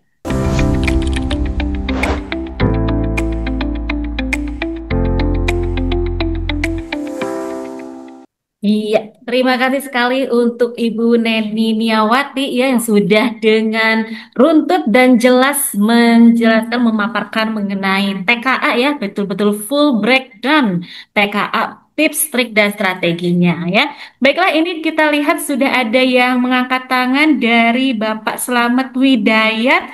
Wah, dari SMA 1 Bojong Picung Cianjur. Wah, luar biasa. Selamat pagi Bapak Slamet. Selamat pagi, Assalamualaikum warahmatullahi wabarakatuh. Waalaikumsalam warahmatullahi wabarakatuh. Mangga Bapak boleh Terima pertanyaannya kasih langsung. untuk waktunya. Ada dua atau kalau boleh mungkin tiga pertanyaan. Yang pertama kepada Ibu Neni terlebih dahulu. Ibu, di tempat di berbagai bimbingan belajar di sosmed itu sudah beredar mapel yang relate dengan SNBP. Misal, untuk kedokteran itu biologi kimia, tetapi untuk pendidikan biologi itu misalnya biologi dengan matematika lanjutan. Hmm. Ya, nah masalahnya ketika kita SNBP itu kan kita punya pilihan siswa ya, punya Ya. pilihan satu dan pilihan dua. Hmm. Ya. Eh, Ketika pilihan satu dan duanya seperti yang barusan saya katakan, misalnya pendidikan dokter dengan pendidikan biologi. Pendidikan dokternya butuh biologi kimia, Hmm. pendidikan biologinya butuh biologi dengan matematika pilihan. Hmm. Matematika tingkat lanjut maksud saya. Ya. Sementara untuk mapel pilihan TKA kan cuma bisa memilih dua. Ya. Ya, misalnya anak itu cuma bisa ngambil biologi dan kimia, tetapi ketika mau memasuki pendidikan biologi, dia membutuhkan nilai matematika tingkat lanjut. Ya. Hmm. Bagaimana itu solusinya, Bu? Oke. Ya, itu yang pertama ya, Bu ya. Hmm. Yang kedua, ini nyambung. Kan tadi Ibu mengatakan pembukaan pendaftaran itu mulai besok tanggal 24 ya, Bu. Hmm. Ya, sementara kita kemana mendaftarkan anak harus sudah siap dengan mapel pilihannya. Hmm. Begitu, dan itu kan tugas guru untuk mengedukasi, untuk memberi pemahaman dan sebagainya. Sementara sayanya juga bingung dengan data yang beredar di sini. Katanya belum resmi, tapi saya khawatir sekelas bimbingan belajar kan tidak mungkin rilis data kalau tidak punya sumber yang akurat. Mungkin sumbernya belum dirilis, tapi mungkin akurat begitu, Bu. Jadi solusinya bagaimana? Itu saja dulu, Bu. Baik Pak, selamat Widayat ya. Ini pertanyaan ini mungkin kali keberapa ini Bapak yang banyak nanya begini. Karena sekarang memang banyak di sosial media, betul yang Bapak sampaikan. Dan itu baru kemarin sore kami bahas di tim di Jakarta ya. Sekali lagi, pertama, untuk daftar mapel itu masih belum keluar secara resmi. Jadi apapun ceritanya mau yang ngeluarin BIM, pun misalnya BPPM kalau memang belum, kami nggak akan apa namanya tidak akan apa namanya mengeliminir itu begitu ya. Jadi untuk pertanyaan satu dan dua langsung saya jawab. Untuk keputusan mapel apa yang related dan juga keputusannya bagaimana kami masih menunggu dari MRPTNI begitu Bu Pak. Jadi intinya mekanismenya juga saya tidak bisa langsung menyampaikan sekarang karena regulasi belum keluar, begitu ya. Apalagi tadi first thing first-nya mau apa yang mana? Siapa tuh mekanismenya tidak seperti itu, gitu memilihnya. Yang jelas pemilihan dua mapel itu betul, tapi bagaimana mapel ini mensupport ke jurusan apa, dia akan mensyaratkan mapel apa, itu sama sekali belum keluar. Dan kesepakatan kami kemarin di sore untuk menanggapi hal ini, kita harus menunggu dulu regulasi resmi karena Kepmennya masih ditunggu, insya Allah di September baru apa namanya keluar gitu ya. Nah, bagaimana sekarang apa namanya eh, sudah mulai Daftaran. sekarang gitu ya 24. Nggak apa-apa karena kita sedang masih proses verval Pak. Sekarang kan operator dari Saptik dia mendownload gitu ya dari EMIS dan dari Dapodik kemudian diberikan. Maka proses verval itu udah sampai proses pendaftaran itu kita panjang sampai 5 Oktober. Jadi insya Allah apa namanya terus karena memang perkembangan TKA ini dinamis gitu ya karena ini kebijakan baru. Jadi eh, terus kita apa namanya berpacu dengan waktu.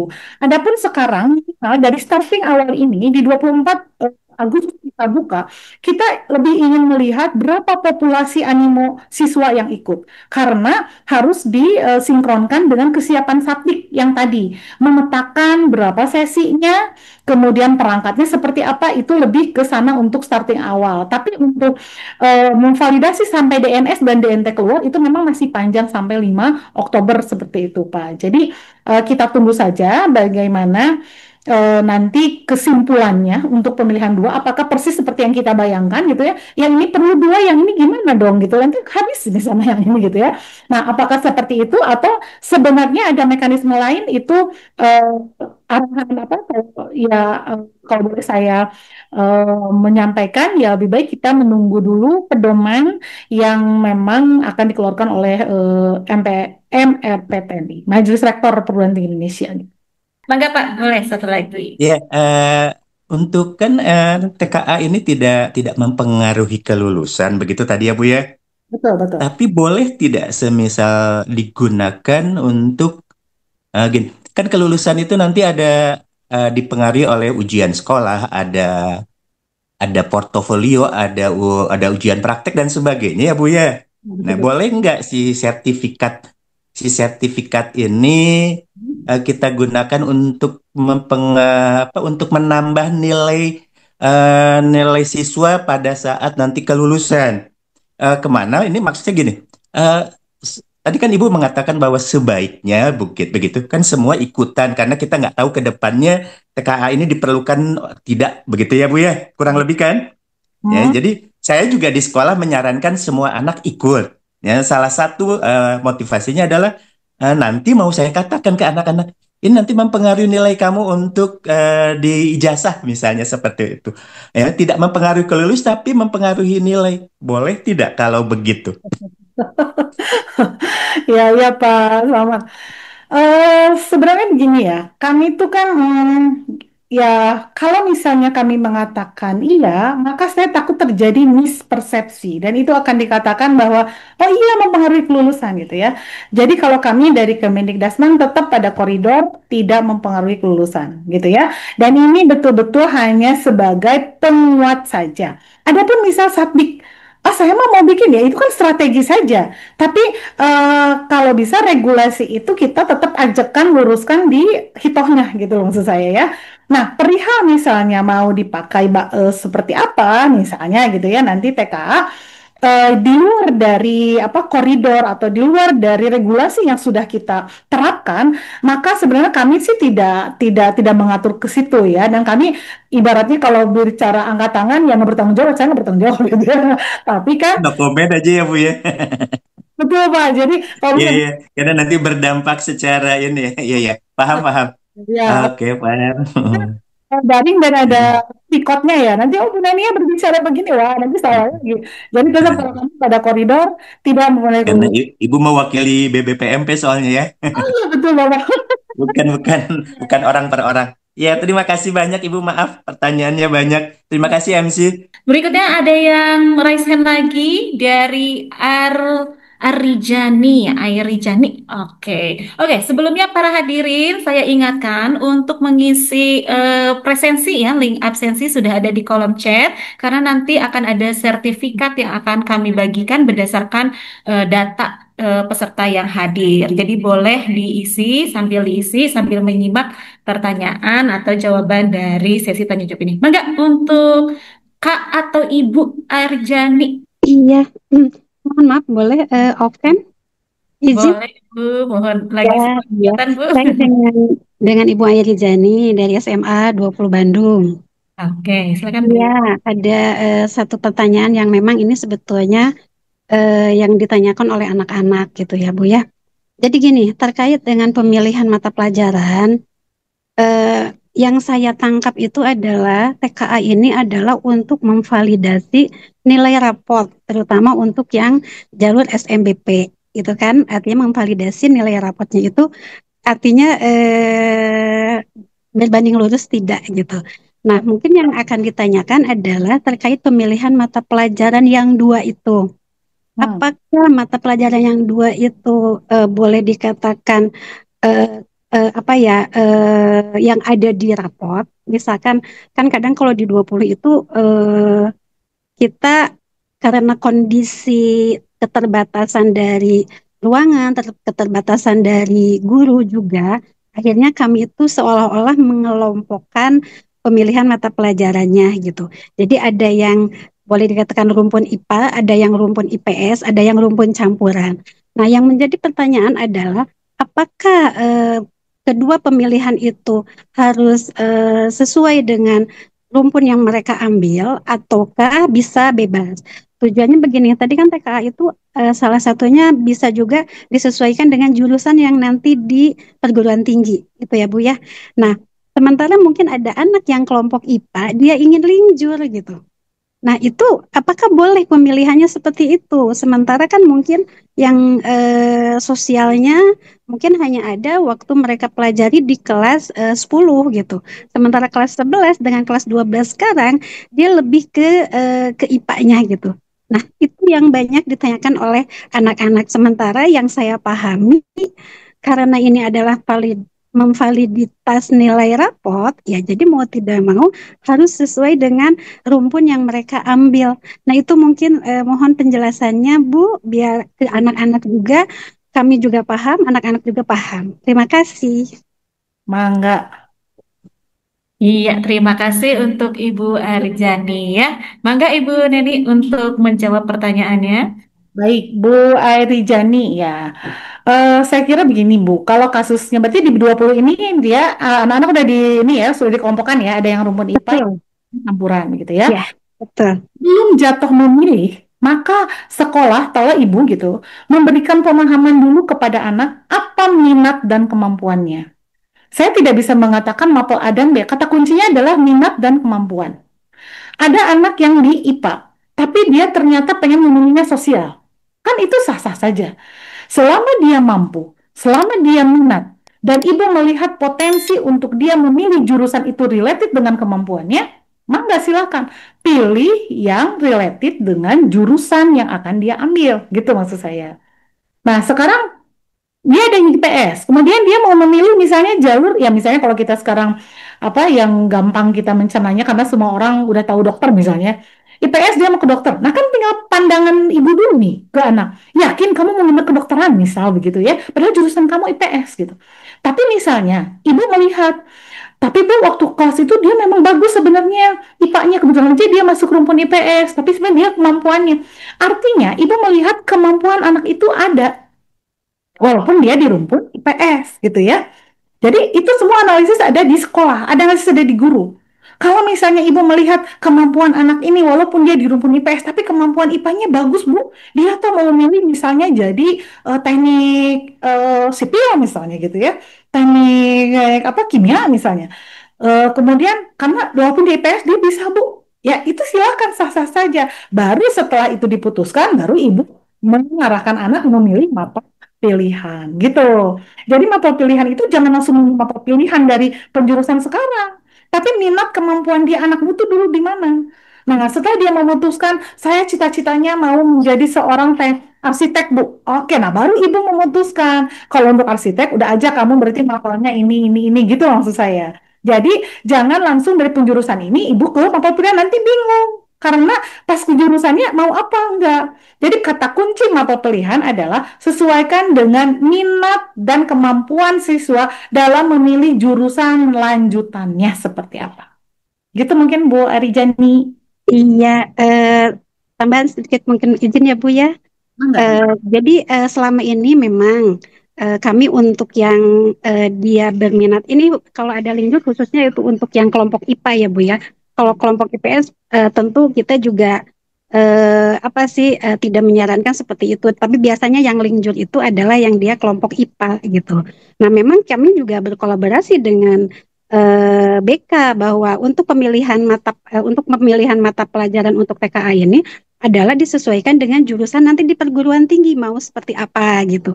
Cuma ada pertanyaan dari anaknya itu yang sekarang kelompok IPA dia mengambilnya itu artinya dia mau linjur gitu. Boleh nggak ngambil yang ini? Nah, selama ini yang saya sarankan kalau logikanya TKA itu mereka kalau yang mau linjur pasti punya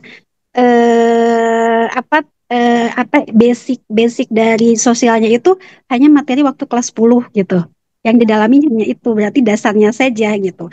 Nah, sementara yang saya pahami TKA ini adalah khusus untuk memvalidasi nilai rapot dan peruntukannya yang utamanya itu adalah untuk SMBP.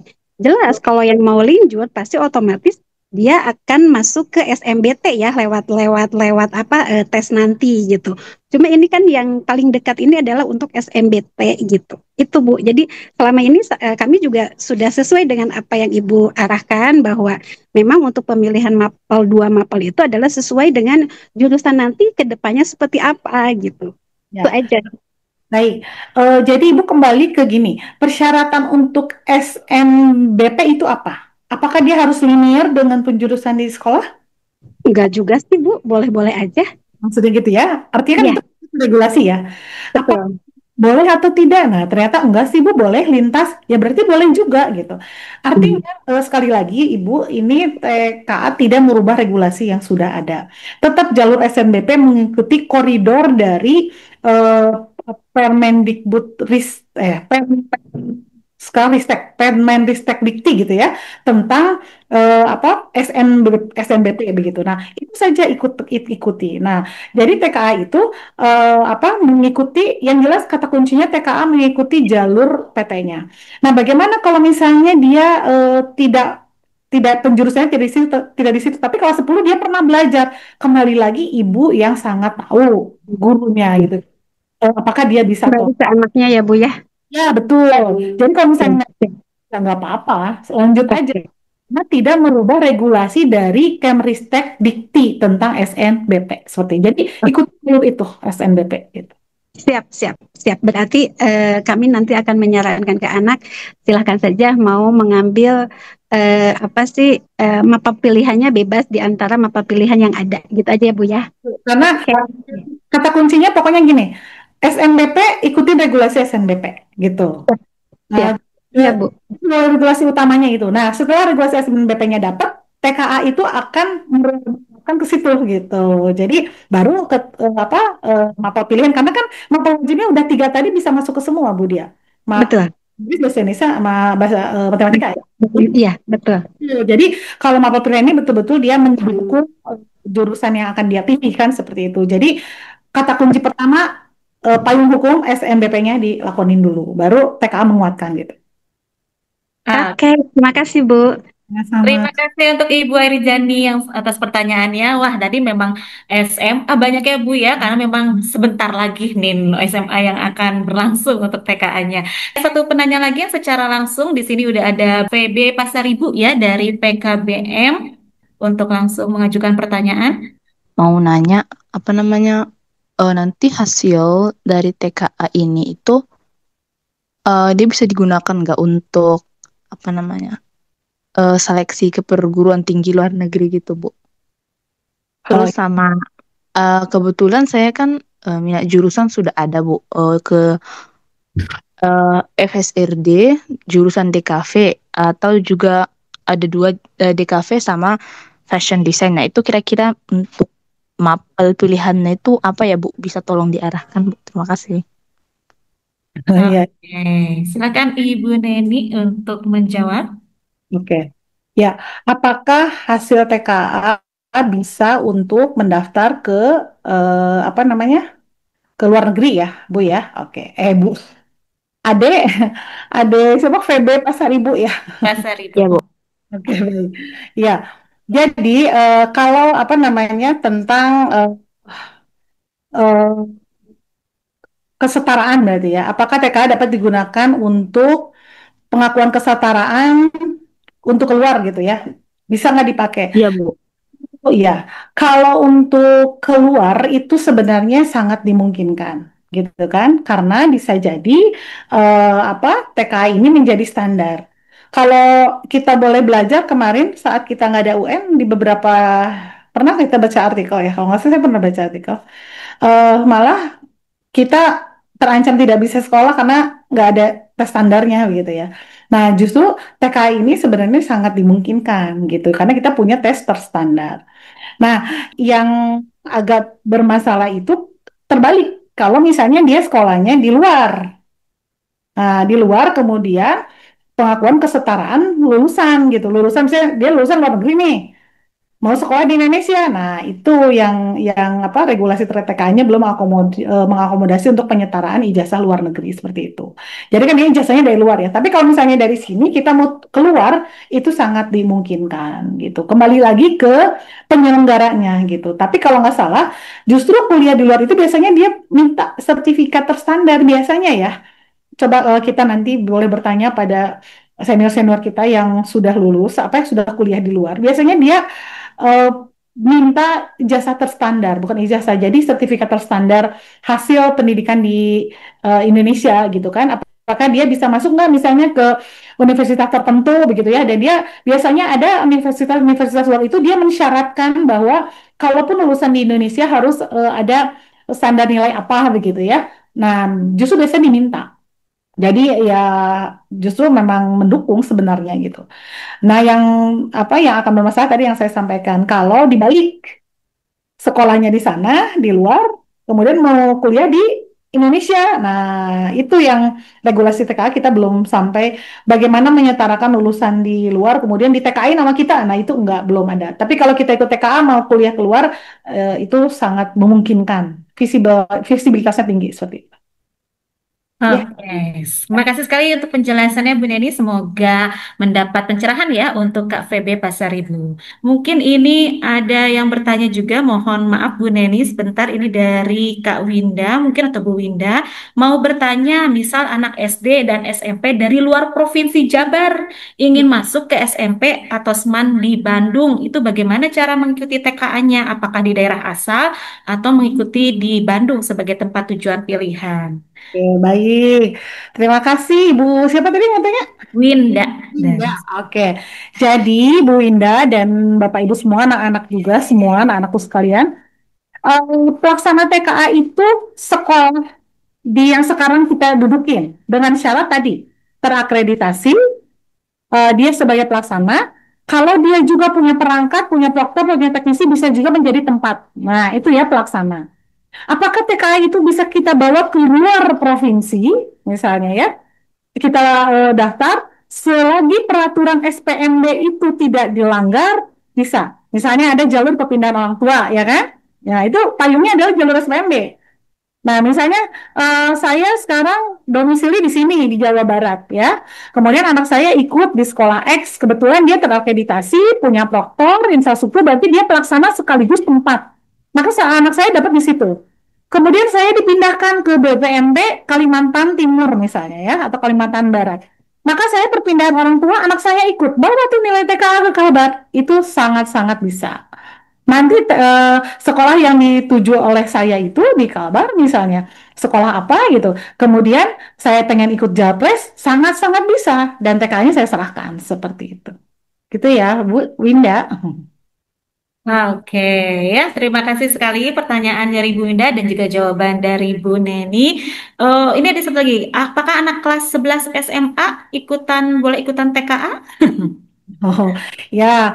Jadi TKA ini diperuntukkan untuk kelas 9, kelas 12 atau kelas 13 yang memang sekolahnya 4 tahun. Dan kelas 6 ya Bu ya, kelas 6 Ya. SD. Kelas 6, Hmm. kelas 9 kelas 12 untuk yang 3 tahun atau kelas 13 yang sekolahnya 4 tahun. Gitu. Itu di akhir. Nah, syaratnya juga tadi yang kelas SMA itu sampai rapot semester ganjil ya. 11 gasal ya. Oke. Nah, yang SD SMP itu nanti dia harus ada rapot di yang terakhir itu gitu loh. Jadi kalau misalnya kan misalnya Maret nih, berarti dia semester ganjil sudah keluar kan rapotnya. Nah, itu harus sudah ada begitu. Jadi syaratnya itu. Yang kelas di bawahnya belum. Kan nanti ada AN kalau kelas sebelahnya. Siapa tahu dapat di secara sistem masuk ya ke 40 orang. Iya ya. Jadi untuk yang kelas tengah itu bisa mungkin memperdalam dulu ya, memperdalam materi-materi yang mungkin nanti dipersiapkan untuk kelas 12. Apakah Lembaga Tridaya mengadakan TKA? Iya, kita ada ya. Jadi program untuk persiapan nih, persiapan menuju ujian TKA itu sudah masuk ke program jika ingin belajar gitu ya. Kemudian juga kelas 11, kelas 4, kelas 5, kelas 7, kelas 8 itu pun kita sudah mulai memperkenalkan. Jadi kalau mau ikutan kayak tryoutnya atau misalkan pengen ikutan acara-acara pembahasan soal-soal mengenai TKA, nah itu bisa sekali ya. Nanti boleh kalau berminat menghubungi atau mengunjungi unit Tridaya terdekat ya. Oke, baiklah sekali. Terima kasih sekali Bu Neni untuk pemaparan sesi pertama materi di webinar full breakdown TK ini. Sudah jelas sekali ya, tadi sudah runtut, jelas gitu ya, segala sesuatunya. Nanti untuk materi ataupun yang lainnya, para hadirin nanti boleh dinantikan di grup WA. Sekali lagi saya ucapkan terima kasih kepada Ibu Neni dari BBPMP Jawa Barat. Terima kasih atas penjelasannya. Kita akan masuk menuju ke sesi yang kedua untuk webinar pemateri yang kedua ini.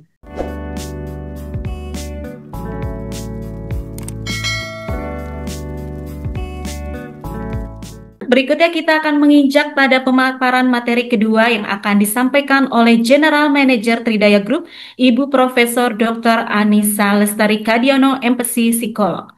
Kepada Mbak Tari, kami silakan. Ya, sebelumnya saya akan bacakan untuk biodata atau kurikulum vitae dari Ibu Profesor Dr. Anissa Lestari. Baiklah, untuk pemateri yang kedua, untuk pemaparan materi, kita akan simak bersama. Kepada Mbak Tari, kami silakan. Baik, terima kasih untuk rekan-rekan panitia.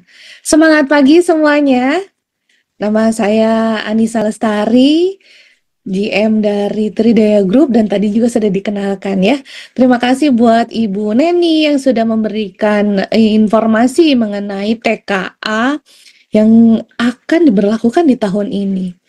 Nah, rekan-rekan, saya akan bahas dari kajian psikologi ya, tentang dalam melihat sesuatu yang baru, dalam perubahan itu pasti banyak hal gitu ya yang terjadi. Nah, sekarang saya akan bahas dari sudut pandang psikologi gitu ya, sesuai dengan background saya. Kalau tadi sudah dibahas tentang apa itu TKA, lalu kemudian isinya berarti sebetulnya apa saja, dan kemudian ini dapat digunakan untuk apa. Nah, sebetulnya kalau dari sisi evaluasi pembelajaran, ini adalah salah satu proses ya yang dapat ditempuh untuk melihat bagaimana suatu pembelajaran itu sudah terjadi dalam suatu masa. Dalam hal ini adalah dalam jenjangnya ya, kalau SMA berarti di jenjang SMA. Nah, dalam kemudian kita melihat gimana nih kaitannya dengan peserta didik atau siswa-siswa kita, bagaimana kaitannya dengan guru, bagaimana kaitannya dengan sekolah, ini emang akan jadi satu kaitan yang saling sambung menyambung gitu ya, karena merupakan evaluasi yang berkesinambungan dan menyeluruh, baik dari bagaimana sih kita akan tahu tentang perkembangan peserta didiknya, lalu kemudian kita akan tahu lagi sebetulnya proses belajar yang terjadi di sekolah, tentang kurikulumnya, tentang bagaimana guru mengajar, lalu kemudian tentang bagaimana dipahami gitu ya oleh siswa, sehingga kita dapat memiliki umpan balik terhadap proses belajar mengajar yang ada di sekolah, juga dapat diperoleh dari proses ini gitu ya.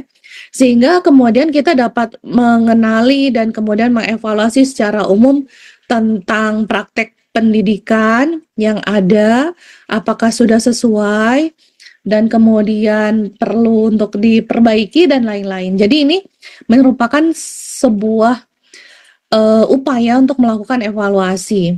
Kita lihat ya seperti apa ini bisa dilakukan, karena memang ini tidak wajib gitu ya, tapi memiliki manfaat, apalagi kalau yang memang akan melanjutkan gitu ya ke jenjang yang lebih tinggi. Tentu saja banyak pertanyaan, terus kemudian banyak, aduh ini bagaimana aplikasinya gitu ya. Nah sekarang kita lihat dari sisi gimana nih kita dalam menghadapi perubahan gitu ya. Nah jadi kalau kita, saya bicaranya dari sudut pandang siswa, dan kemudian bagaimana kita menyiapkan anak-anak kita untuk kemudian bisa menghadapi perubahan-perubahan ini. Dalam menghadapi sesuatu yang baru, itu berarti butuh kemampuan untuk menghadapinya, dan kemampuan ini akan dilatar belakangi oleh proses mentalnya ya, atau kesiapan psikologisnya. Nah dalam hal ini adalah determinasi diri. Bagaimana kita akan mengarahkan diri kita untuk mampu menghadapi hambatan, untuk mengeluarkan kemampuan atau kompetensi gitu ya, untuk mengelola sumber daya yang kita miliki dalam berupaya untuk memecahkan permasalahan yang kita hadapi tersebut. Dan tentunya untuk kemudian kita tahu memecahkan masalah, kita harus tahu arahnya ya.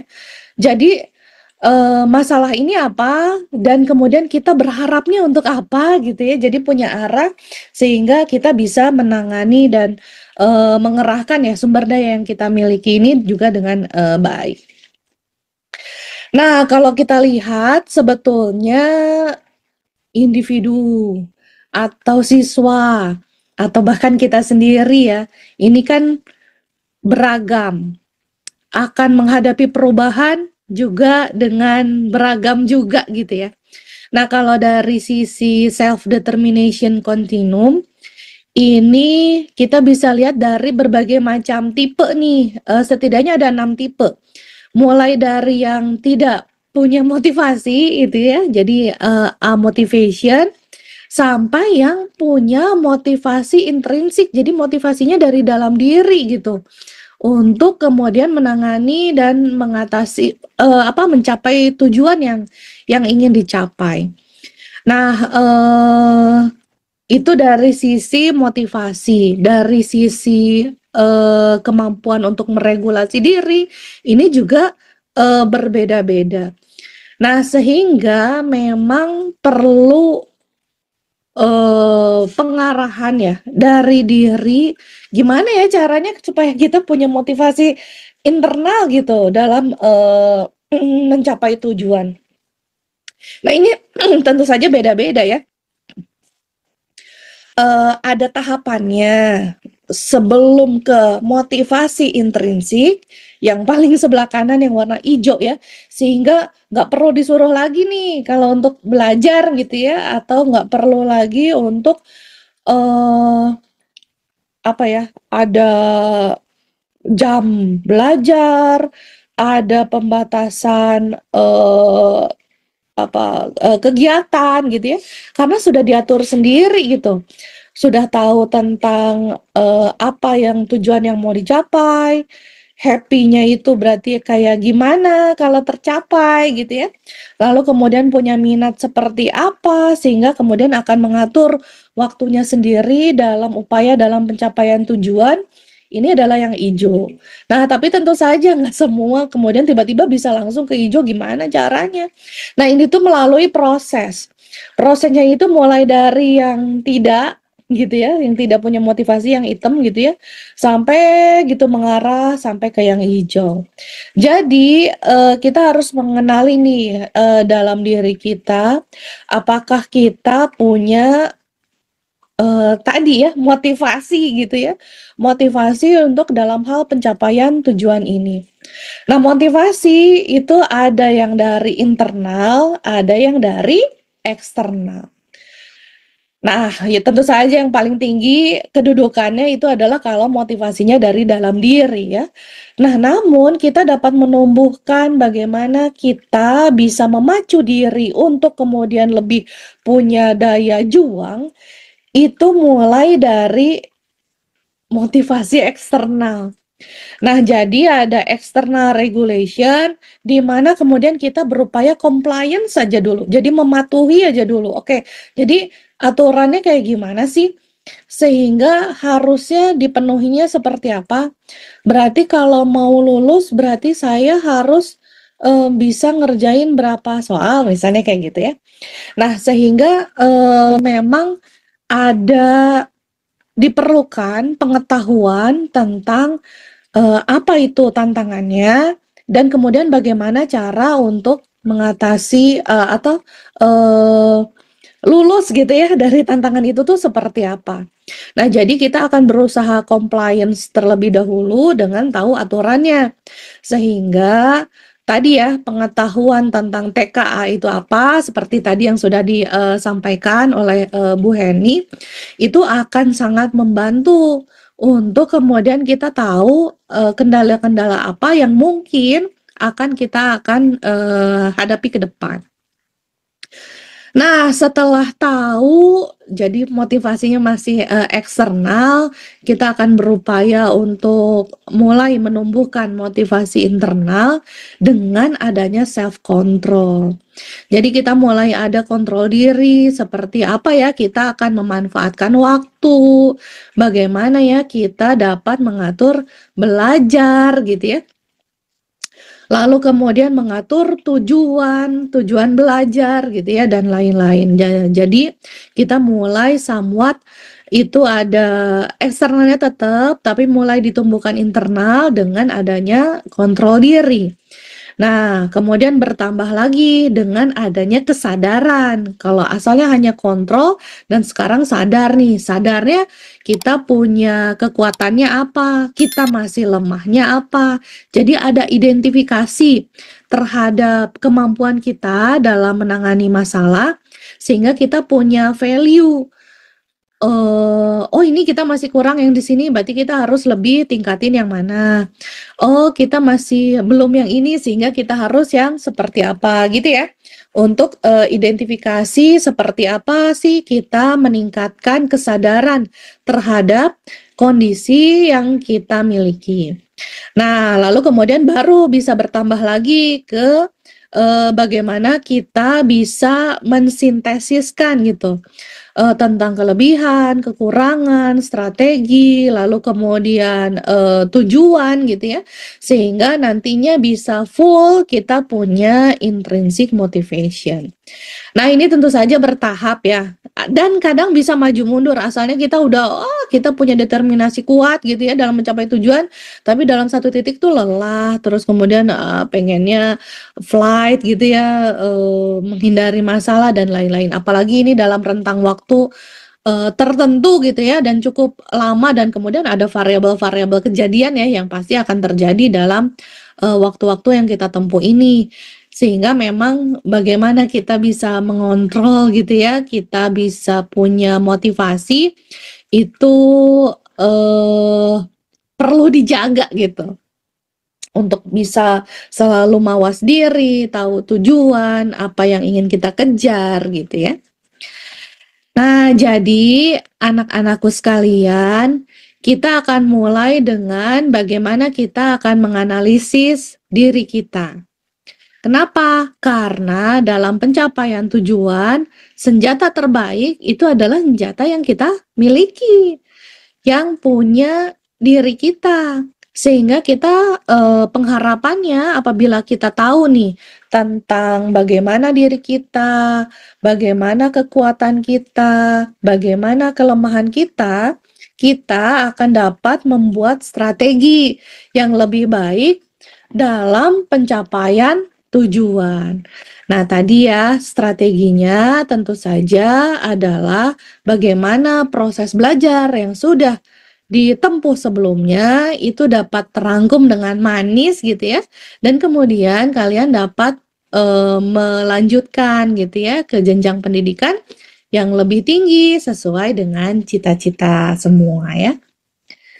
Nah, jadi tidak hanya strategi dari kemampuan literasi untuk bahasa Inggris, bahasa Indonesia, atau matematik, tapi kita juga harus belajar cara belajar.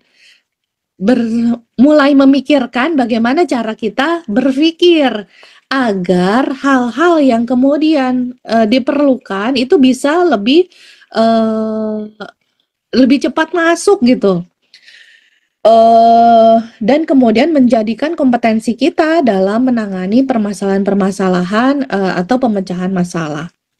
Diperlukan manajemen diri, bagaimana kita mengatur waktu, bagaimana kita mengatur lingkungan belajar, bagaimana kita bisa mengatur kesenangan-kesenangan kita yang lain. Jadi termasuk ada self appraisalnya. Jadi hargai setiap kemajuan sedikit demi sedikit, hargai setiap perjuangan ya yang sudah dilakukan gitu ya. Jadi ada self reward boleh, lalu kemudian melakukan healing juga boleh. Perlu diatur bagaimana kita bisa melakukan manajemen diri dan self appraisal agar tadi waktu yang berjalan ini kita masih tetap menjaga motivasi kita ya. Dan pengharapannya motivasinya kan selalu menjadi motivasi intrinsik ya, yang dari dalam, nggak harus dari luar melulu gitu ya.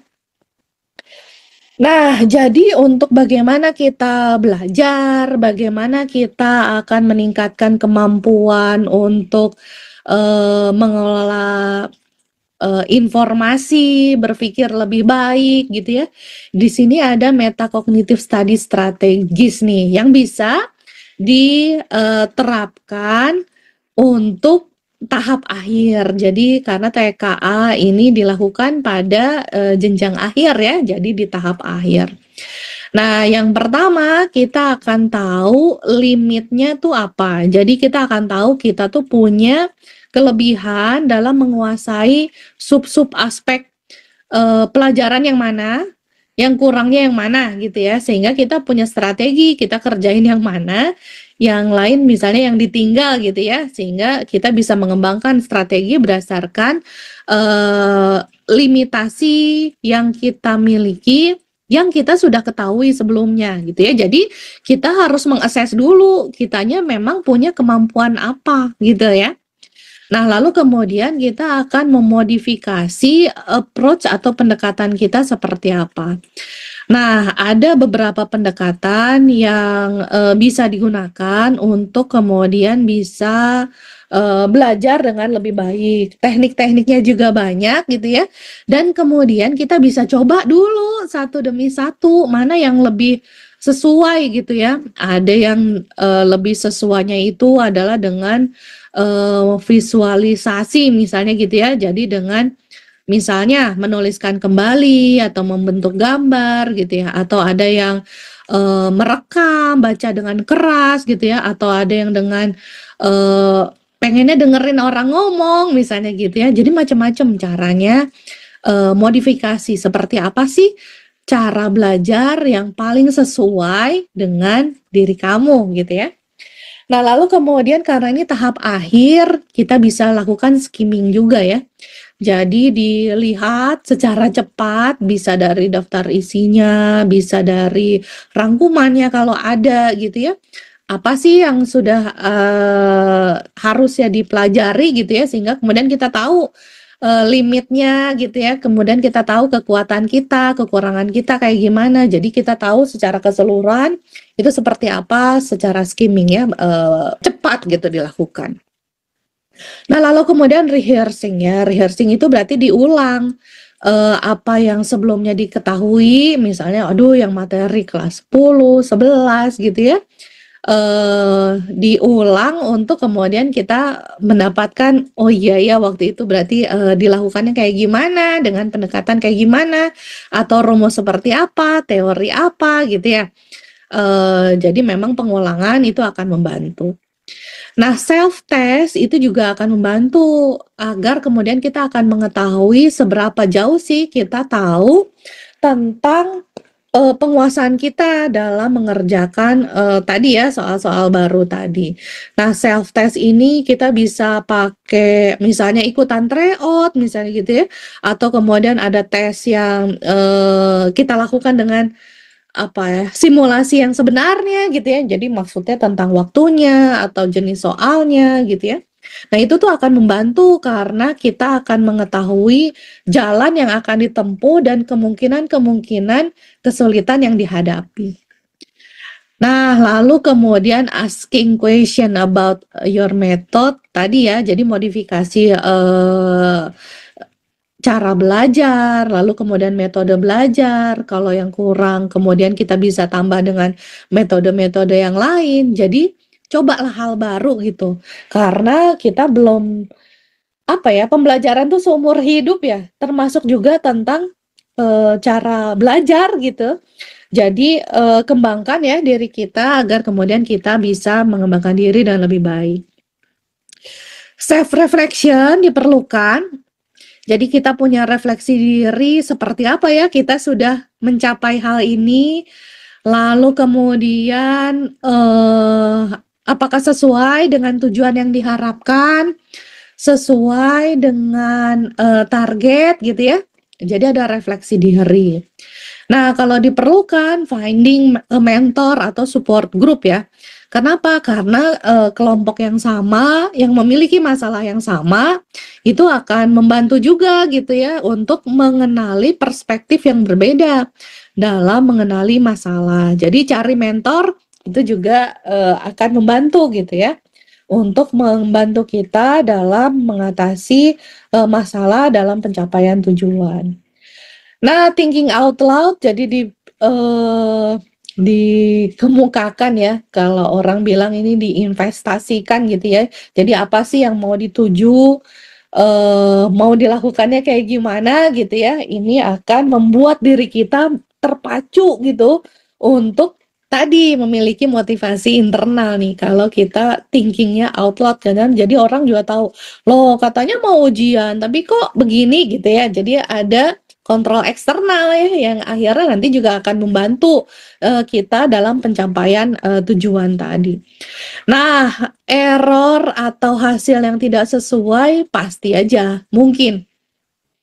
Jadi kita berharap apa, tapi kemudian kita melakukannya apa. Nah, ini adalah learning experiences ya. Jadi adalah proses belajar, dan tentu saja ya proses belajar itu adalah up and down. Jadi kalau kita mau melangkah pasti ada masa jatuhnya, itu pasti. Tapi yang diperlukan adalah bagaimana kita kemudian bisa bangkit gitu dari kegagalan. Dan pengharapannya ini kita bisa menjadi lebih baik. Jadi dengan adanya perencanaan dan kemudian penetapan tujuan yang diharapkan, lalu kemudian gunakan strategi dan kemudian monitor hasilnya. Jadi ada monitor hasilnya seperti apa sehingga kita tahu kemajuannya seperti apa. Nah, ini tuh akan membentuk refleksi sehingga kita dapat memiliki pola untuk peningkatan kemampuan belajar kita yang lebih baik. Sehingga kita punya fungsi adaptasi yang lebih baik juga. Nah, demikian ya rekan-rekan, kami dari Tridaya juga berharap bahwa intinya tujuan belajar itu adalah pertumbuhan. pertumbuhannya bukan hanya tentang nilai, tapi juga tentang pikiran kita. Karena tidak seperti tubuh ya, kita tuh memang harus selalu terus berkembang gitu untuk menjalani hidup yang penuh dengan tantangan untuk beradaptasi dan kemudian memecahkan masalah. Nah, jadi belajar apapun itu bentuknya, itu adalah investasi terbaik untuk masa depan, termasuk belajar dalam akademik maupun non-akademik. Jadi tetap semangat ya, mudah-mudahan kita semua berhasil untuk mencapai masa depan yang gemilang. Terima kasih semuanya, Assalamualaikum warahmatullahi wabarakatuh. Waalaikumsalam warahmatullahi wabarakatuh. Terima kasih kepada Mbak Tari atau Ibu Anissa Lestari yang sudah menyampaikan materi ya. Sampailah kita pada penghujung acara. Buah durian, buah ceri bisa dibawa menjadi bingkisan. Cukup sekian acara hari ini. Terima kasih, semoga berkesan. Mohon maaf apabila ada kekurangan selama acara webinar full breakdown TKA, tips, trik, dan strategi. Saya Gia pamit. Wassalamualaikum warahmatullahi wabarakatuh.